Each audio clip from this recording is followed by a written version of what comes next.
Hi guys, it's Coach Ali. Now some of you might be wondering why I haven't been posting any workouts lately. The reason for my lack of online activity is quite simple. I've just gone through a bout of the Delta variant of coronavirus along with my wife and my kids. It's been the most challenging experience for us as a family, but from day one, I thought I would try to create something positive from the situation by recording all of my symptoms daily and sharing it with you guys in this video to give you an understanding of what it's like to journey through the Delta variant of coronavirus. Does it make a difference if you're physically fit and get hit with the virus? My answer to that question is yes, it absolutely does make a difference. While I was symptomatic and carried majority of the symptoms due to a high viral load, I didn't get short of breath or experience heavy lungs, and my blood oxygen level hovered around the 99% mark throughout the whole time. In fact, we all had good lungs during COVID. The only reasonable explanation for it is that we are a physically fit family.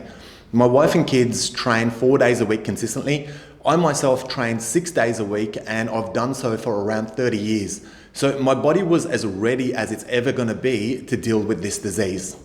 I think given that the Delta variant is said to produce viral loads up to 1,000 times more than the original coronavirus, if we weren't fit and strong, the results could have been very different. Okay, let's move on to my symptoms. Day 0, I had some stomach bloating and some sharp pain throughout the night. Initially, I had no reason to suspect that it's coronavirus, simply because it's similar to feeling, bloated through having too much cruciferous vegetables. However, the sharp pain is a little bit different and it's rather uncomfortable. During the morning of day 1, I started to get a mild headache with my joints feeling a little bit sensitive. By mid-morning, I had started some dry coughs out of the blue, and I realized that I couldn't taste or smell my morning coffee. By afternoon, my temperature had started to climb and it was sitting on around 38 degrees centigrade.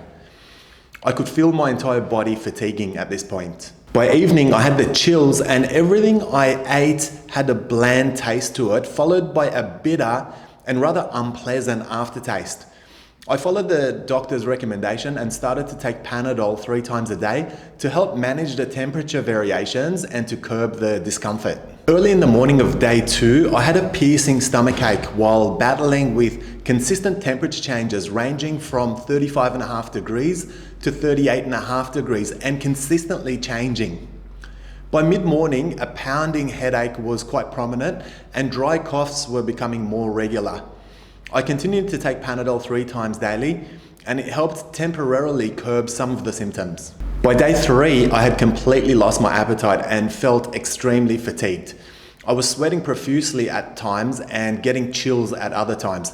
Temperature was ranging from as low as 35.5 degrees to a high of 39 degrees. Day 4 was a continuation of day 3, and they were the worst I felt throughout my coronavirus experience.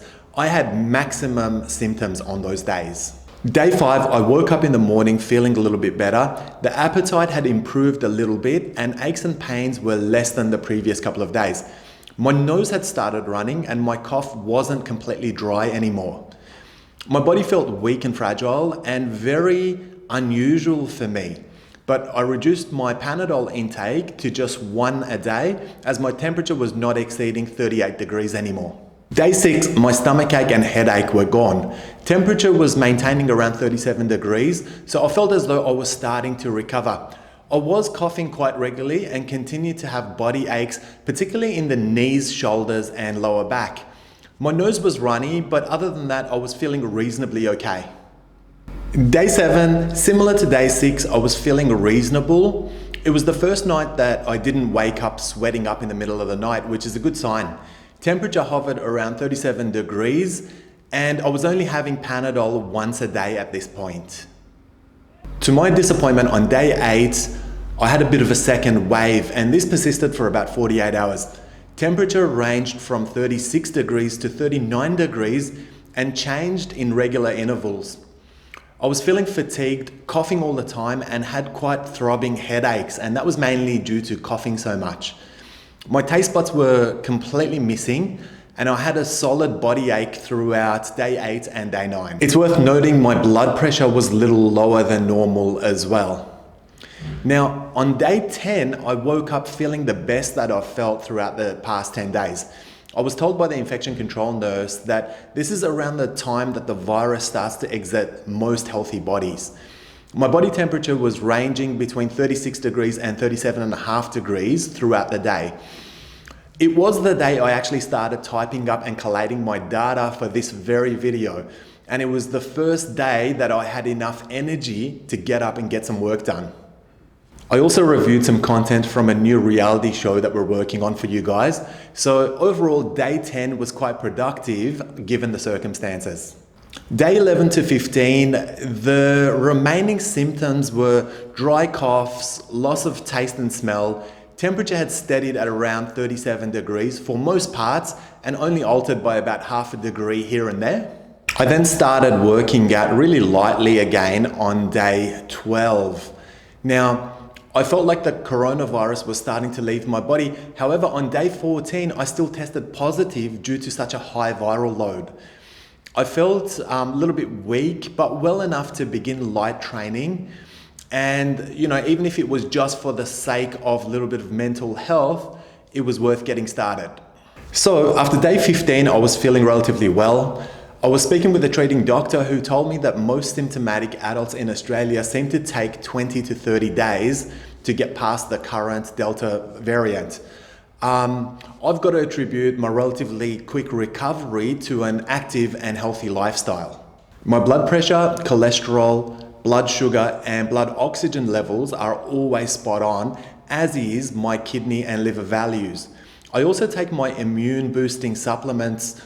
These are vitamins B, C, D, zinc, and magnesium daily. So I'm sure they also helped get me across the line as well. Anyway, I hope going through my daily symptoms has helped you get a better understanding of what it's like to have the Delta variant with a high viral load. Now, those crazy people out there who say, it's just a flu, I can assure you the longest flu I've ever encountered has lasted in my body 2 or 3 days, and it was nothing compared to the Delta variant coronavirus. The fact is that a flu simply doesn't knock me off my feet.